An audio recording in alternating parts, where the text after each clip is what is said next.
حضرت ابو بکر صدیق رضی اللہ تعالیٰ عنہ ایک روز چلتے پھرتے مدینے میں یہودیوں کے محلے میں پہنچ گئے۔ وہاں ایک بڑی تعداد میں یہودی جمع تھے۔ اس روز یہودیوں کا بہت بڑا عالم فنحاس اس اجتماع میں آیا تھا۔ صدیق اکبر رضی اللہ تعالیٰ عنہ نے فنحاس سے کہا، فنحاس، اللہ سے ڈر اور اسلام قبول کر لے۔ اللہ کی قسم، تو خوب جانتا ہے کہ محمد صلی اللہ علیہ وآلہ وسلم اللہ کے رسول ہیں۔ وہ اللہ کی طرف سے حق لے کر آئے ہیں اور تم یہ بات اپنی تورات اور انجیل میں لکھی ہوئی پاتے ہو۔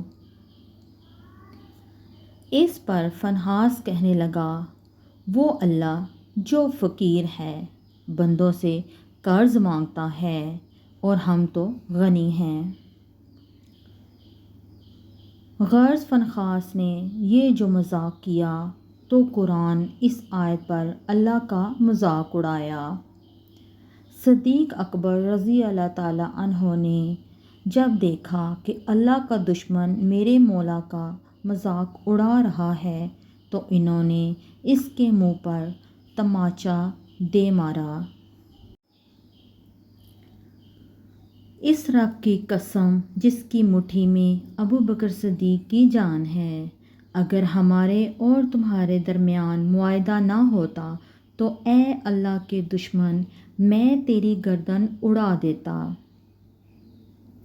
فنحاس دربار رسالت میں آ گیا، اپنا کیس حکمران مدینہ صلی اللہ علیہ وآلہ وسلم کی خدمت میں لے آیا اور کہنے لگا، اے محمد صلی اللہ علیہ وآلہ وسلم، دیکھیے آپ کے ساتھی نے میرے ساتھ اس طرح ظلم کیا ہے۔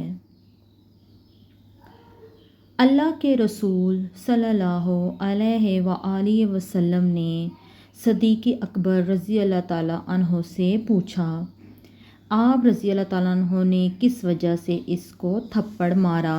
تو صدیق اکبر رضی اللہ تعالیٰ عنہ نے عرض کی، اے اللہ کے رسول صلی اللہ علیہ وآلہ وسلم، اس اللہ کے دشمن نے بڑا بھاری کلمہ بولا ہے۔ اس نے کہا اللہ فقیر ہے اور ہم لوگ غنی ہیں۔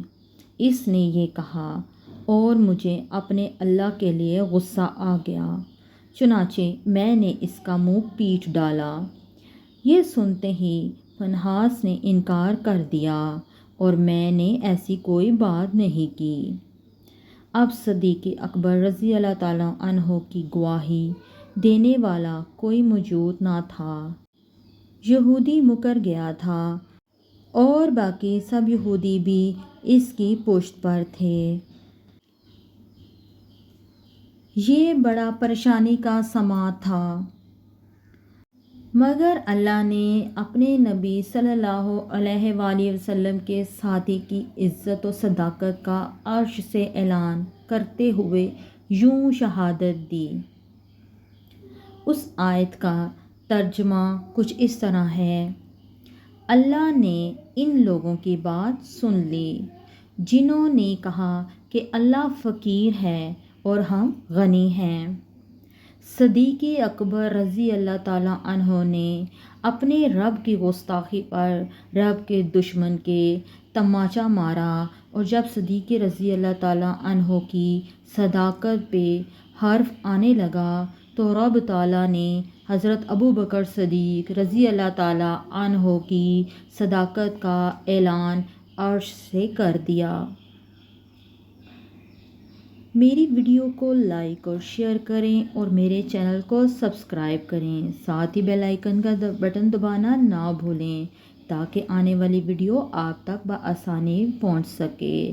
اگلی ویڈیو تک کے لیے مجھے دیں اجازت۔ اللہ حافظ۔ جڑے رہیں قصہ ایک وقت کا۔